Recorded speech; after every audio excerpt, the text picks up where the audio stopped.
We're with one of the featured speakers at Western Dairy Management Conference here in Reno, Nevada, Charlie Arnot, who's the CEO of the Center for Food Integrity.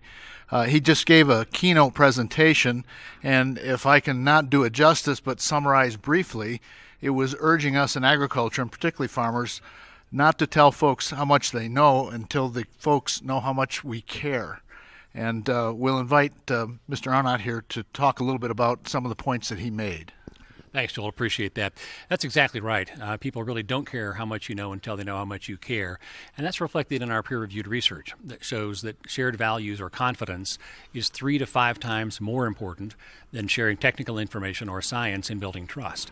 Now, historically, we've always relied on trust as being the currency of information in what we share in agriculture. We've been very confident in that. And producers still need to rely on trust in making those rely on science in making those business decisions. But when we're engaging with the public, what they really want to understand is, can I count on you to do what's right? Can I count on you to do what's right for people, animals, and the planet to make sure my food supply is safe and that you're doing right by your community?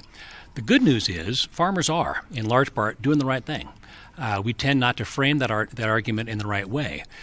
Science tells us if we can do something. Society tells us whether or not we should. And today, consumers aren't asking whether or not we can do what we're doing. They're asking if we should. Those are ethical or values-based questions, and we need to improve our ability to engage in that ethical or values-based conversation. To open your talk, you shared with us, frankly, a rather discouraging scenario of how the public's trust in institutions has eroded basically for the last 50 years, whether it's government, education, big business, the media, in many institutions in American life, even religion. Can you give us just a bit of background on how public trust has eroded and how it affects us in agriculture?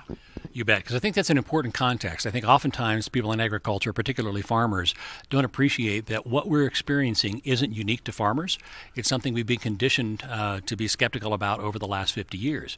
As you noted, over the last 50 years, whether it's been the Vietnam War or Watergate or various assassinations or political scandals or banking scandals, financial scandals, whatever it happens to be, those have been frequent enough, visible enough, and impactful enough over the last 50 years that we've been taught to be skeptical about whether any institution is worthy of trust.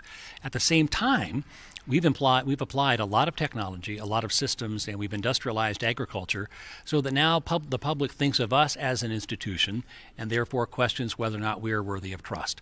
That's despite the fact that food is healthier, more available, and more affordable than it's ever been in the history of humankind. That's part of what the frustration is for farmers, is we know we're producing a great product, it's very safe, it's very affordable, it's very available, and yet we see this erosion of trust.